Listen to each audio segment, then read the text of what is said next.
Мен 16 жаштамын. Менден кийин 8 жаштагы карындашым, 6 жаштагы энем бар. Атабыз каза болуп калган. Жакында апам турмушка чыккан, жыл айланбай өгөй атабыз. 6 жаштагы энем уктабай жатса, кур менен көтөнгө чаап коркутту. Атам экөө ал үчүн урушуп кетишсе, өгөй атам мени ошентип тарбиялаган. Мен да ошондой тарбия берем деп жатат. Эми эмне болот? Эниме боорум ооруп жатат, ал кичүүбүз болгон үчүн эрке өскөн.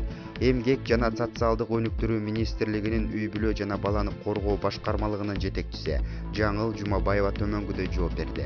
Бүгүнкү күндө ата-эне балага кантип тарбия берүүнү жакшы түшүнбөй жатат.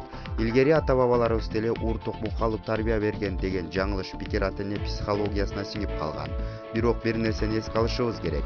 Заман талабына ылайык өспүрүмдөрдүн аң сезими өзгөрүлүп турат.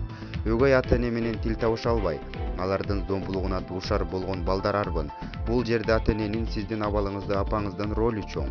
Бирок көбүнчө энелер өз укугун билбегендиктен, экинчи күйөөсүнө көз каранды болгондуктан, үй жайы жок болуп жолдошунун үйүндө жашагандыктан, экинчи турмуш кургандыгынан күйөөсү балдарына кол тийгизсе да, атайын органдарга кайрылышпайт. Өгөй атаңыздын кылганы туура эмес.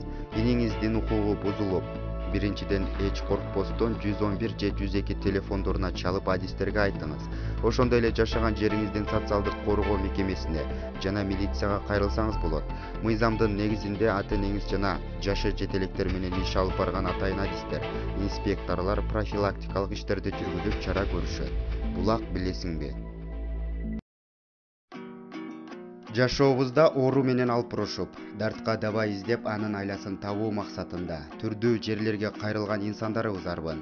Эгерде өзүңүзгө ишеним артып, жараткан берген сыноодон арылам десеңиз, кыргыз элинин керемети комуз күүсү аркылуу нурлануу жана таасирленүү, агарып тазалануу жолу менен дартыңызга шыпа тапсаңыз болот. Ал үчүн элдик дарыгер Темирбек Мураталиевке кайрылсаңыздар болот. Байланыш телефон номерлер 0558 03 02 99, WhatsApp аркылуу агаруу группасына катталсаңыздар болот.